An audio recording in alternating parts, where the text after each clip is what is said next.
시편 제60편 말씀이 되겠습니다. 구약성경 844쪽이 되겠습니다. 구약성경 844쪽 시편 제60편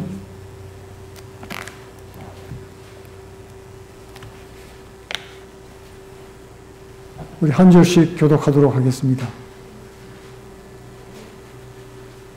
구약성경 844페이지 흩으셨고 분노하셨사오나 지금은 우리를 회복시키소서.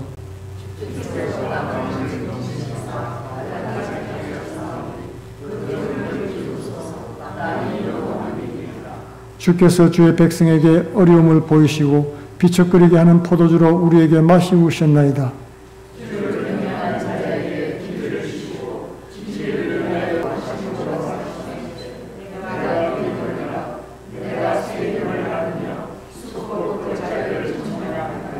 길르앗이 내 것이요 므낫세도 내 것이며 에브라임은 내 머리의 보호자요 유다는 나의 홀이며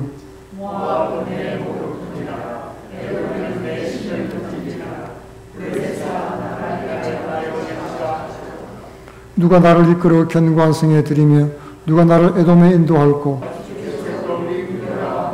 하리니 저는 우리의 대적을 밟으실 자인 이름이로다. 아멘. 오늘은 이 본문 말씀을 통해서 약속의 말씀을 믿으라는 제목으로 은혜를 나누기를 원합니다. 다윗은 아람과의 전쟁에서 알 수 없는 이유로 패배를 당하기 시작했습니다. 이제까지는 패배라고는 몰랐던 다윗이에요. 하나님을 의지하고 담대하게 싸웠는데 것입니다. 다윗은 북쪽에서 아람 왕들과 싸우고 있었죠. 그런데 남쪽에서 에돔이 기습을 해오고 침공에 들어왔습니다. 오늘 시편 60편은 이런 위기에서 드려진 다윗의 기도였던 것입니다. 이 기도에서 다윗은 하나님께 하나님 왜 이런 일이 일어났습니까? 하고 묻지 않았습니다. 한 번도 안 했습니다. 다윗은 하나님의 주권을 온전히 인정하던 사람이었기 때문에 그렇습니다. 하나님을 경외한 사람이었습니다.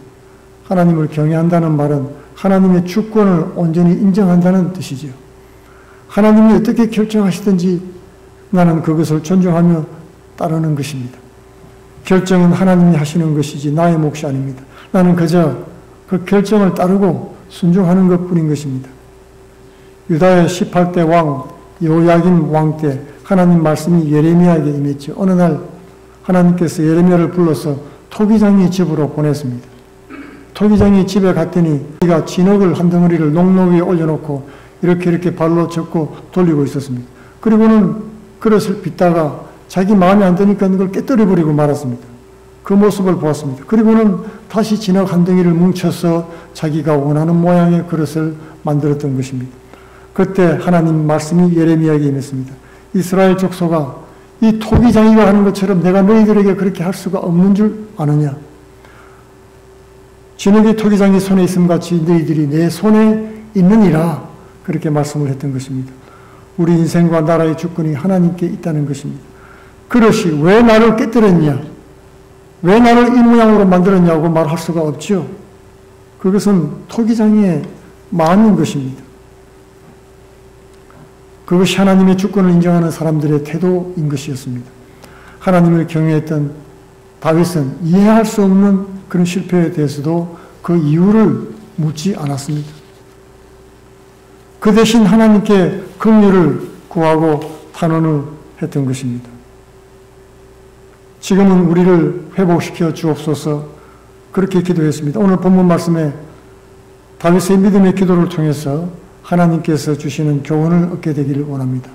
첫 번째로 다윗이 입은 은혜와 확신은 먼저 하나님의 주권을 인정하는 데서 왔던 것입니다. 살든지 죽든지 흥하든지 쇠하든지 전쟁에 이기든지 지든지 다 하나님께 있다는 것을 그는 철저하게 믿었던 사람입니다. 오늘 6절 말씀을 보면 회복과 하나님의 긍휼을 간구하던 다윗의 기도가 갑자기 변했습니다. 하나님이 그의 거룩하심으로 말씀하시되 내가 뛰놀리라. 내가 다윗의 근심과 탄원의 확신과 기쁨으로 변하고 말았습니다. 에돔을 정복하고 속국으로 만들 것임을 확신하게 되었습니다. 그러자 더 이상 두려워하지도 않고 탄식도 하지 않았습니다. 오히려 하나님이 하실 일을 기대하면서 기뻐하면서 찬양을 드렸던 것입니다. 하나님을 경외한다는 것은 지금 일어나고 있는 일들이 하나님의 주권 아래 있다는 것을 인정하는 것입니다. 그래서 불평하거나 원망하지 않습니다. 이해가 안 돼도 따지지 않는 것입니다. 왜냐하면 그것은 하나님께 속한 일이기 때문에 그렇습니다. 페니 크로스비란 분이 계십니다. 이 여사는 찬송가 작가였는데 이 페니 크로스비 여사는 생후 6주 만에 의사의 실수로 맹인이 되고 말았습니다. 앞을 볼 수 없게 됐죠. 95세까지 살았는데 그동안에 하나님을 찬송하는 찬송시를 9,000편이나 지었던 것입니다. 그녀가 노년에 한 기자가 와서 인터뷰를 요청했습니다. 그리고 이렇게 질문했습니다. 페니 여사님, 만약에 하나님께서 당신에게 다시 단 한 가지 소원을 들어주시겠다고 하면 무엇을 구하시겠습니까? 그때 페니 여사는 이렇게 대답했습니다. 내게 단 한 가지 소원이 있다면 저는 다시 맹인이 되게 해달라고 기도할 것입니다. 그 이유는 저는 제가 눈을 떴을 때에 제가 가장 사랑하는 주님을 가장 먼저 뵙기 원하기 때문에 그런 것입니다. 저는 하나님께서 맹인으로 살게 하나님께 감사하며 살았던 것입니다. 하나님의 주권을 신뢰하는 사람들은 그분의 통치를 온전히 믿고 이 세상에서 되어지는 일들이나 사람들 간의 관계를 쉽사리 판단하지 않는 것입니다. 왜냐하면 모든 것이 하나님의 통치 아래 진행되고 있다는 것을 믿기 때문에 그런 것입니다. 이렇게 하나님의 주권에 대한 믿음이 있을 때 우리에게는 두 번째 믿음 주권 아래 있다는 것을 믿는 믿음이 우리 속에 생기는 것입니다. 현재의 일이 하나님의 주권인 것을 인정 못하면 미래의 일도 하나님께 의탁을 못하겠지요. 그러나 나의 현재의 삶의 주권이 하나님께 있음을 믿고 고백하게 되면 미래도 역시 하나님 손에 있다는 것을 믿게 되는 것입니다. 그때 다윗의 심정에 역전이 일어났습니다. 오늘 말씀에 내가 뛰놀리라 그 심령에 기쁨과 감사가 넘치게 되었습니다. 평강이 임하게 된 것입니다. 조금 전까지는 전쟁에 패할 심령이 이제는 한순간에 변화되었습니다. 기쁨으로 역전되었습니다. 함께 하시는 하나님, 약속을 이루시는 하나님이 믿어지기 시작한 것입니다. 우리 또 다윗이 가진 이 믿음이 우리 가운데 임하기를 원합니다. 내가 어떤 환난과 어려움과 곤란을 당할지라도 하나님이 함께 하실 것을 믿고 기도할 때 이런 역사가 우리 가운데 일어나는 것입니다. 성도의 미래는 하나님 손에 있습니다. 타의 삶과 죽음을 하나님께 의탁하고 담대히 십자가를 지셨던 것입니다. 그러므로 주님을 신뢰하고 기도하면서 기뻐하시기 바랍니다. 두 번째로 하나님의 주권을 인정하는 사람에게는 하나님의 약속의 말씀이 실제로 임한다는 것입니다. 다윗의 심령이 두려움에서 기쁨으로 바뀐 이 믿음이 어디서 왔을까요? 하나님을 경외하면서 기도할 때 살아났습니다. 이것이 믿음의 시작이었습니다. 이것은 다윗뿐만 아니라 많은 믿음의 선배들도 동일한 경험을 했던 것입니다. 위기 속에서 긍휼을 구할 때 하나님의 은혜 가운데 말씀이 임했습니다. 그리고 그 말씀에서 믿음이 생긴 것입니다. 우리가 질병 때문에 두려움이 생겨날 때 미래에 대한 불안이 몰미까지 나를 휘감던 두려움과 불안은 눈먹듯이 사라지고 감사와 기쁨으로 우리 심령이 뛰놀게 되는 것입니다. 이 기적 같은 마음의 변화는 하나님의 약속의 말씀이 우리 속에 사람의 주권을 인정하고 경외하면서 기도 드릴 때 나타나는 능력입니다. 이거는 단순히 성경 말씀을 지식으로 알고 있는 것이 아닙니다. 하나님의 말씀을 로고스라고 하죠. 이 진리라고 하는 것입니다. 그러나 내게 임한 하나님의 말씀을 레마라고 말하고 있습니다. 그러니까 진리로 존재하는 하나님 말씀이 있는가 하면 그 말씀이 내 속에 역사함이 지적하고 있는 것입니다. 다윗은 선조들에게 주었던 하나님의 약속들을 잘 알고 있었습니다. 그러나 알고 있는 것과 그 말씀이 내게 오늘 이루어지는 것과는 별개의 것인 것입니다. 그것은 바로 성령의 역사입니다. 말씀이 내 안에 들어와서 사실로 믿어지는 것입니다. 오늘 우리들 삶에는 께서 무슨 말씀을 하고 계십니까? 내 인생에 개입하시는 하나님의 주권을 인정하고 이 말씀이 믿어진다면 우리의 심령은 한순간에 바뀔 수가 있습니다. 마지막으로 기도는 약속의 말씀을 살아나게 한다는 것입니다.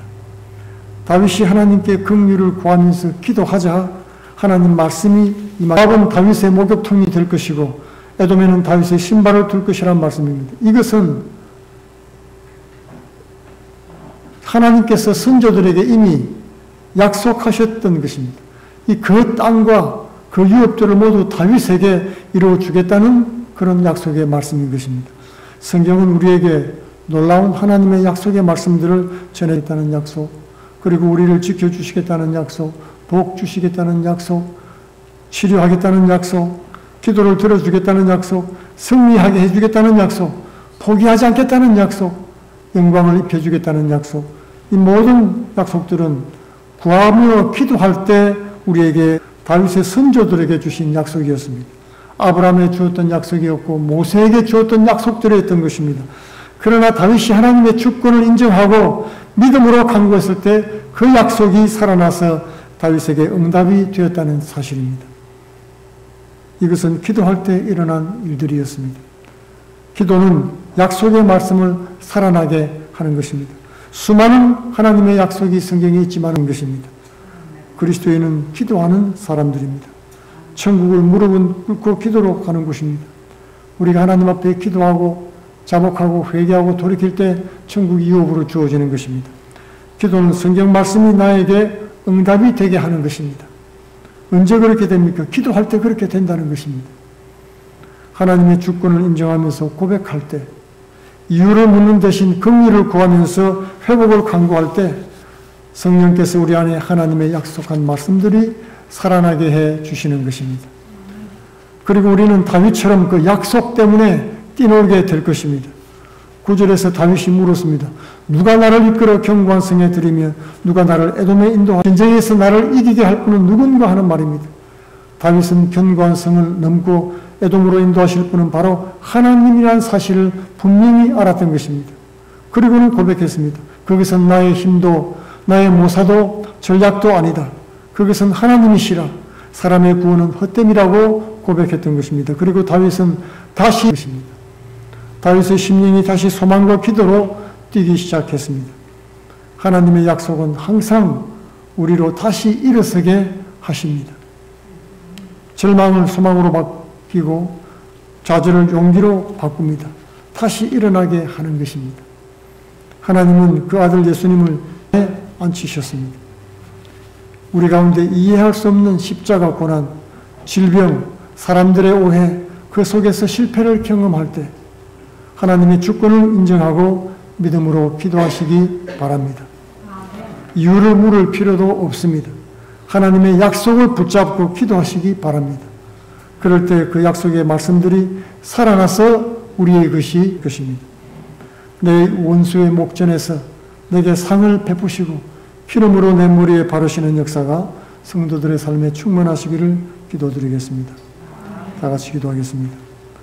고마우신 아버지, 오늘도 살아계셔서 우리와 함께 하시고 고난 가운데 동행해 주시니 감사합니다. 믿음으로 하나님 앞에 나와 삶과 인생이 온전히 주님 앞에